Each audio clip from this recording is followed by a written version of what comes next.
సిగ్గుండాలి. కోర్టులో తెచ్చుకుందాం. మీకు తెలిసి కోర్టులో ముట్టకాయలు పడిన అలవాటే కదా మీకు. ఈ జీవో మీద కోర్టుకు వెళ్లారు. కోర్టు కూడా న్యాయస్థానం కూడా దీనికి తీర్పిస్తుంది.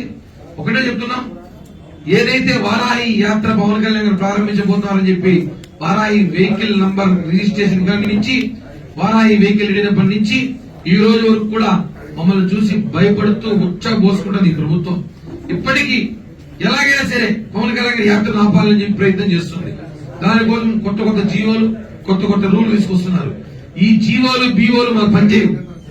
మేము చెప్తున్నాం కదా, మమ్మల్ని అడ్డుకోవాలని చూస్తే మీ ప్రభుత్వం ఇబ్బందులు పడుతుంది. ఇప్పటికే 2 వికెట్లు డౌన్ అయినాయి. నిన్నే చూసుంటాం నెల్లూరు జిల్లాలో. ఇంకో 3 నెలలు పోతే 20 వికెట్లు.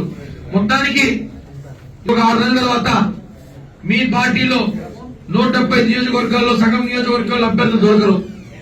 సవాల్, రేపు రాబోయే ఎన్నికల్లో 24లో వైఎస్ఆర్ కాంగ్రెస్ పార్టీ తరఫున అభ్యర్థులు మీరు ఏలంపాట్లో కొనుక్కోవాలి. మీరు 100 కోట్లు ఇచ్చినా పోటీ చేసే అభ్యర్థులు లేరు. ఎందుకంటే ప్రాణాలు ఇంపార్టెంట్, మీ ఇచ్చే డబ్బులు కాదు. జనంలో పోతే జనం రాళ్ళతో కొడతారు ఈసారి. కాబట్టి ఇప్పటికన్నా ఈ పద్ధతులు మార్చుకొని ప్రతిపక్షాలకి ప్రజల్లో తిరిగే అవకాశం ఇవ్వండి. మీరు ఏదో ఒక సందర్భం క్రియేట్ చేసి ప్రభుత్వం మా చేతుల్లో ఉంది కదా, పోలీసులు మా ఇంట్లో పని మనుషుల్లాగా పనిచేస్తున్నారు కదా అనేసి మీరు జీవోలు ఇస్తే ఖబర్దార్, బాగోదు.